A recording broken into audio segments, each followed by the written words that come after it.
हो गया सबका चलो करो क्या क्या टॉपिक है? आप सभी को मेरा नमस्कार। मैं नमन कौशिक आज आप सभी के साथ रूबरू हूँ।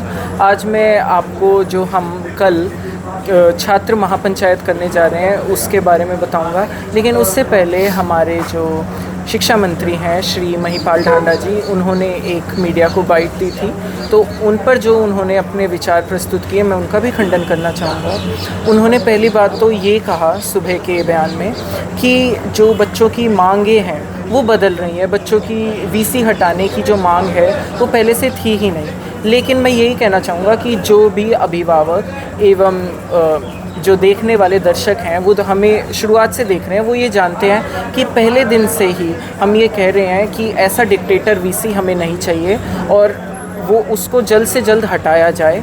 आप यहाँ पे दीवारों पे पोस्टर्स देख सकते हैं, उन पोस्टर्स में भी हमने पहली डिमांड में हमेशा से वही लिखा है और कोई चेंज नहीं आया है। तो मुझे नहीं पता कि माननीय मंत्री जी ने क्यों ऐसा कहा, लेकिन मैं इस बात का खंडन करता हूँ। दूसरी चीज़ मैं ये कहना चाहूँगा कि महोदय ने कहा कि हम जो है बच्चे वो ब्रेन वॉश हो चुके हैं, क्योंकि एक कोई स्पेसिफ़िक पार्टी के लोगों ने आकर अपना उल्लू सीधा करने के लिए हमें भड़काया है। और मैं उनको यही कहना चाहूँगा कि महोदय, ये केवल एक छात्र और छात्र आंदोलन ही है, ये किसी पार्टी विशेष का आंदोलन नहीं है, किसी जाति विशेष का आंदोलन नहीं है। तो कृपया इसको ऐसी छवि ना दें।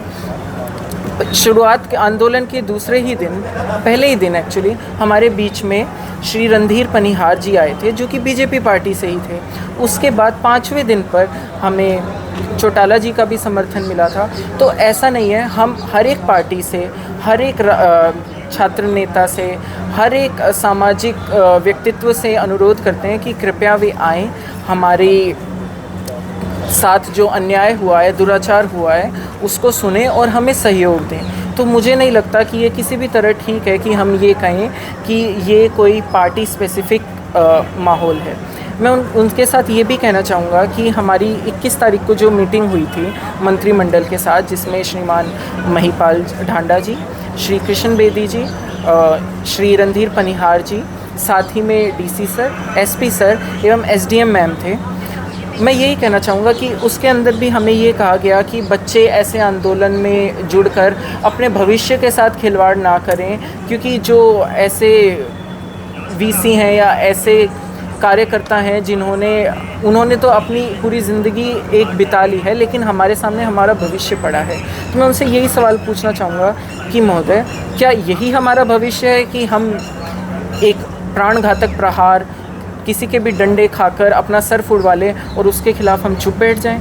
क्या यही भविष्य है जो आप हमारा देखना चाहते हैं? तो मैं इस विचार का भी खंडन करता हूं। साथ ही में एसपी सर ने हमें ये कहा कि हम बहुत इमेच्योर हैं, हमारा प्रेजेंस ऑफ माइंड कुछ नहीं है और हम इमोशनल फूल्स हैं। हमारी तुलना उन्होंने ज्योति मल्होत्रा से की, जिसने पाकिस्तान के साथ बीते कुछ दिनों में इन्फॉर्मेशन साझा की थी। तो क्या अब हम एक देशद्रोही भी हो चुके हैं?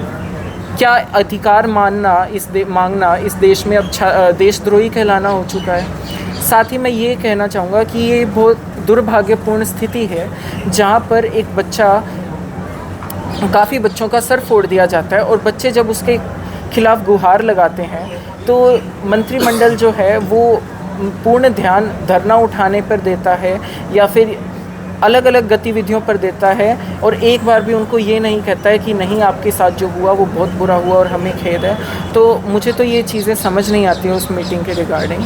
मैं साथ ही में ये भी कहना चाहूँगा कि हमारी तुलना ये, जब हमने ये कहा कि सर हमारे साथ अन्याय हुआ है एसपी सर से और हमें न्याय दिलाइए, हम इस यूनिवर्सिटी में नहीं रह सकते जहाँ पर हमें जान का भी खतरा है, तो उन्होंने कहा तुम्हारे साथ तो अन्याय कुछ नहीं होता, हम डेली लाइफ में देखते हैं कि कौन से रेप और मर्डर केसेस भी होते हैं। तो मैं यही पूछना चाहूँगा कि क्या हम अब मर्डर तक का वेट करें?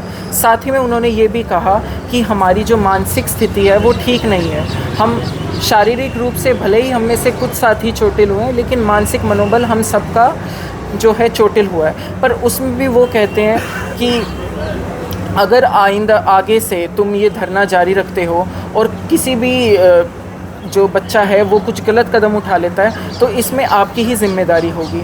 तो मैं ये जानना चाहूँगा, क्या ये प्रशासन की जिम्मेदारी नहीं है जो कि निरंतर हमारे ऊपर प्रेशर बना रहा है, या फिर उन कार्यकर्ताओं की जो हमारे साथ गलत कर रहे हैं, और ये हम छात्रों की जिम्मेदारी कैसी हो सकती है? तो ये मेरे कुछ सवाल हैं और मैं चाहूँगा कि मंत्री जी जो हैं या फिर जो प्रशासन है वो कोई भी ऐसी बात ना कहे जिससे छात्रों का मनोबल और डगमगाए।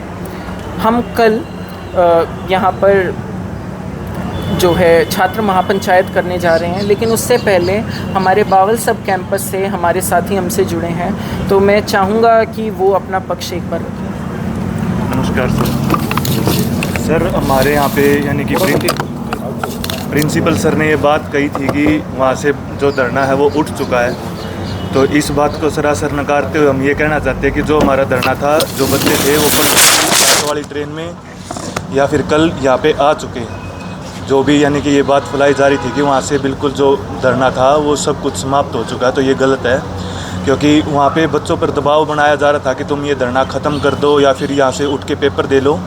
इस वजह से सभी बच्चे यहाँ पे आगे, जो हमारे जो और साथी हैं यहाँ पे जो धरना प्रदर्शन कर रहे हैं, इनका सहयोग करने के लिए। एक तो बात थी सर ये, और उसके बाद में जो दूसरी बात ये फैलाई जा रही है कि जो 68 बच्चों ने पेपर दिया है, ये भी सरासर गलत है। सिर्फ 10 से 15 बच्चे हैं जो पेपर दे रहे हैं वहाँ पे, और वो भी किसी न किसी टीचर या फिर किसी फैकल्टी के दबाव में आके वो पेपर दे रहे हैं। और 68 बच्चे भी वो इस तरीके से कर रहे हैं जैसे 3 से 4 पेपर हो चुके, तो उन्हीं की जो यानी कि जो संख्या उनको डबल से ट्रिपल करके वो आगे बता रहे कि 68 बच्चों ने पेपर दे दिया। ये भी गलत है, सिर्फ 10 से 15 बच्चे हैं जो पेपर जिन्होंने दिया है। तो ये बातें थी जो बावल की। ये जो अफवाह है ये कौन फैला रहा है? जो यानी कि जैसे अब प्रेस कॉन्फ्रेंस वाले हैं या और हैं जो प्रिंसिपल सर से इंटरव्यू लेने आते हैं कि कितने बच्चों ने पेपर दिया, वो वहाँ पे इन बच्चों यानी कि ये बता रहे कि 68 बच्चों ने। एचयू प्रशासन या जिला प्रशासन इस तरह की बातें फैला रहा है? नहीं सर, वहाँ पे जो बावल के ना, मैं वो बता रहा हूँ ना। हाँ जी, जो 68 बच्चों ने पेपर दिया, मैं उसके रिगार्डिंग बता रहा हूँ कि सिर्फ 10 से 15 बच्चे जो ऐसे हैं जो पेपर दे रहे हैं, वो भी जैसे कोई फैकल्टी मेंबर्स के जो चिल्ड्रन हो गए या फिर किसी यानी कि सर के दबाव में आके या फिर कुछ और यानी कि सिर्फ प्रेशर के अंदर आके जो पेपर दिए जा रहे हैं, वो वहाँ पे वो बच्चे हैं। पिछले कल या परसों में जो आपके मंत्री के साथ मीटिंग हुई है, उसमें आपके ऊपर कोई प्रेशर वगैरह भी बनाया गया धरना खत्म करने को लेकर? नो सर, जो वहाँ पे फैकल्टी वगैरह है वो सिर्फ इस बात पे अड़ी हुई है ना कि आप पेपर दो, अंडरटेकिंग लेके पेपर देने के लिए दबाव बनाया जा रहा है। जो प्रैक्टिकल्स हो रही हैं वो भी रहती है बच्चों की, उन पे भी ऐसे करे कि तुम पहले अंडरटेकिंग दो फिर हम तुम्हारी प्रैक्टिकल एग्ज़ाम लेंगे। तो इस दबाव में आके यानी कि वहाँ से धरना ख़त्म करके यहाँ पे आए हैं। ये मतलब नहीं है कि धरना ख़त्म कर दिया, वहाँ से बिल्कुल ख़त्म हो चुका है। मुख्य मांग क्या क्या है आपकी, जो जिस पर आप चाहते हैं कि कार्रवाई हो? मुख्य जो अपने हिसाब में चल रही है, जो मेन तो वीसी के रिगार्डिंग है कि हाँ भी वीसी को हटाया जाए। लगभग बावल की कोई यानी कि मेन डिमांड नहीं है। जो हमारे यहाँ पे हैं बच्चे, जो हमारे सीनियर्स हैं, जो चल रहा है, क्योंकि आगे जाके हमें भी यहाँ पे ही आना है, यानी कि हमें भी आगे MSc करनी है, जो भी है। कुल मिला के आप सहयोग करने के लिए यहाँ बिल्कुल जी, बिल्कुल सर। और जो कल भी जो छात्र महापंचायत होगी उसमें भी हमारी पूरी स्ट्रेंथ यहाँ पे यानी कि सपोर्ट करने के लिए आएगी बावल से। कहाँ से आ रहे हैं कल छात्र? को दिल्ली से भी आ रही है, यूनिवर्सिटी से कोई? अलग अलग डिस्ट्रिक्ट से आ रहे हैं सर, जैसे कैथल हो गया, सिरसा हो गया, हर एक जगह से बच्चे आ रहे हैं। अभी भी आए हैं और कल भी आएंगे, कल पूरी स्ट्रेंथ आएगी। डॉक्टर साहब, कल की महापंचायत को लेकर थोड़ी जानकारी साझा कर दीजिए।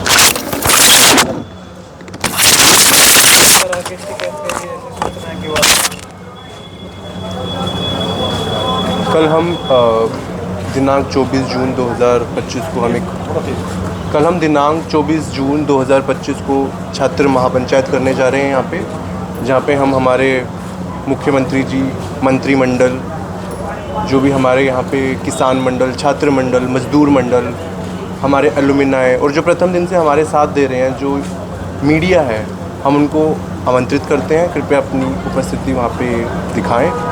और साथ ही में जो इस अन्याय और दुराचार की जो सच्चाई की लड़ाई है उसमें हमारा साथ दें। काफ़ी दूर दूर से किसान मंडल, बहुत लोग हम यहाँ पे शामिल होने जा रहे हैं। हज़ारों की तादाद में लोग। समय क्या रहने वाले? समय जो है 10 बजे से ये कार्यक्रम सुबह 10 बजे से शुरू होगा। हमें बहुत ही अप्रतिम रिस्पांस मिल रहा है हमारे किसान संगठन, कर्मचारी संगठन एवं अन्य संगठनों से, और हम आशा करते हैं कि दुराचार के खिलाफ जो ये हमारी सत्य की लड़ाई है। किसी छात्र या किसान संगठन से सहयोग के लिए पहले ही बता दिया कि हम पहुँचने वाले हैं?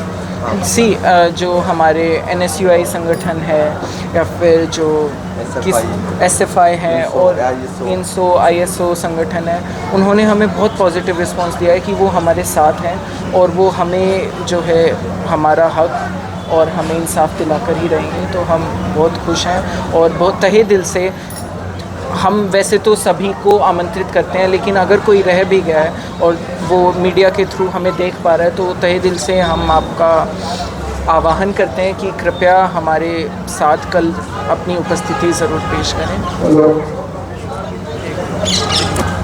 और कुछ बोलना चाहिए? महिपाल डांडा जी ने जो एक बात कही कि वीसी को हटाने की मांग नहीं थी, जो हमारी मुख्य मांगे हैं 7-8, उनमें से 3-4 मांगे हमारी है यूनिवर्सिटी प्रशासन से, चाहे वो स्टाइफंड के हो चाहे सीटों से रिलेटेड हो।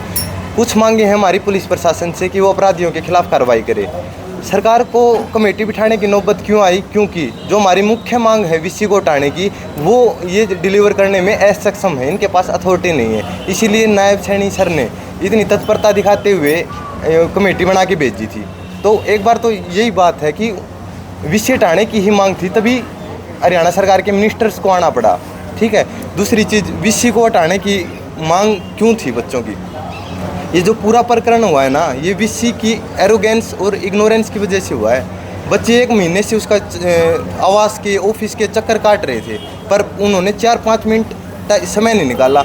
बच्चों की लाठियाँ पड़ गई, सिर फूट गए, MLR नहीं होने दी, उसमें मैनिपुलेशन हुए हैं। पुलिस प्रशासन से, यूनिवर्सिटी प्रशासन से दबाव बनाए गए, पर वीसी साहब की कोई नैतिकता का उन्होंने पेश नहीं की और ना ही कोई बच्चों के साथ सहानुभूति दिखाई।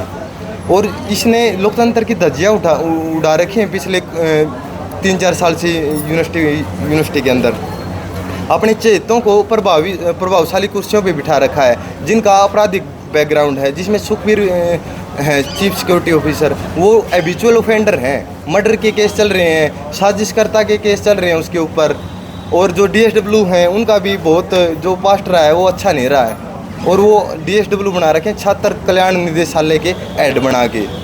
ऐसे ही जो इसके चहेते हैं, जो इसके इशारों पे काम करते हैं, उनको तो ये बिठाता है बिल्कुल सम्मान के साथ, पर जो इसके खिलाफ आवाज़ उठाता है, जो बच्चों के हकों की आवाज़ उठाता है, उसको ये उसका प्रमोशन रोक दिया जाता है, कर्मचारियों को तंग किया जाता है, ट्रांसफ़र कर दिया जाता है। तो इन सारी चीज़ों को देखते हुए जो यूनिवर्सिटी के कर्तव्य हैं, चाहे वो किसान को लेके है, चाहे समाज को लेके है, चाहे छात्र को लेके, सारे बाधित हो रहे हैं। यूनिवर्सिटी की रिसर्च, एजुकेशन, एक्सटेंशन, सारी एक्टिविटीज़ है ना, वो कॉम्प्रोमाइज़ हो रही हैं। तो इन्हीं सभी को ध्यान में रखते हुए और छात्रों के साथ ऐसी बर्बरता, ऐसा प्रकरण दोबारा ना हो, हमने सबसे पहले यही मांग रखी थी कि वीसी को हटना चाहिए, और आज भी हमारी वही मांग है कि वीसी को हटना चाहिए। बच्चे कोई झुकेंगे नहीं, जब तक हमारे सिर हैं हम घुटने नहीं टेकेंगे। पिछले 2 दिन में कई दौर की वार्ता चली, लेकिन निष्कर्ष कुछ निकल नहीं पाया, क्योंकि मांग आपकी वीसी को हटाने की जब वो मांग नहीं रहे। ठीक है। क्या कल की महापंचायत में आपको लगता है कि अब आपकी बात है उसको दृढ़ता से रखें और मांगी जाएगी? हमें पूरी उम्मीद है कि सैनी साहब हैं हमारे माननीय मुख्यमंत्री, वो इस चीज़ का ज़रूर हल निकालेंगे, क्योंकि इससे छात्रों का भी जो नुकसान हो रहा है, प्रदेश की जो प्रगति है उसमें भी बाधा है, और यूनिवर्सिटी का नाम भी बदनाम हो रहा है, जिसका कारण यूनिवर्सिटी प्रशासन है, ना कि छात्र। और जो भ्रांतियाँ आप पूछ रहे थे कि ये अफवाहें कौन फैला रहा है, मैं बताना चाहूँगा ये अफवाहें यूनिवर्सिटी प्रशासन फैला रहा है, वीसी के इशारे पे फैला रहा है कि बच्चे तो राजनीतिक प्रेरित हैं। बाउल में बच्चे जो बैठे हुए हैं, उनका तो कोई एजेंडा ही नहीं है, वो क्यों बैठे हुए, क्यों नहीं बैठेंगे? हम छात्र हैं, वो भी वहाँ पे छात्र हैं। आज ये हमारे लिए खड़े हो रहे हैं, तो हम भी कल इनके लिए खड़े होंगे। तो ये जो आपसी भाईचारा है, जो समन्वय है छात्रों का, इसको तोड़ने के लिए अनेक अफवाहें फैलाई गई हैं, चाहे वो जाति से संबंधित हो, चाहे राजनीति से संबंधित हो, चाहे वो सेक्शन 163 लगा दी गई रातों रात, हमसे कुछ कंसर्न भी नहीं पूछा गया। घर पे बच्चों को फ़ोन करके दबाव बनाया जाता है कि आपका बच्चा ऐसा कर रहा है, आपके बच्चे का अंजाम ऐसा होगा। भाई हमें सारे अंजाम स्वीकार हैं, पर जिला प्रशासन हम पे दबाव बनाता है कि आपकी गिरफ्तारी कर लेंगे, ये कर लेंगे। भाई अगर आप अपराधियों की गिरफ्तारी नहीं कर पा रहे हो ना, तो छात्रों की गिरफ्तारी कर लो, कम से कम एक पक्ष तो आपसे राजी हो जाएगा। ये थी press conference Haryana agriculture university में जो बच्चे धरने पर बैठे हैं उनके द्वारा, और इन्होंने मंत्रीगण के बयानों का खंडन करा है।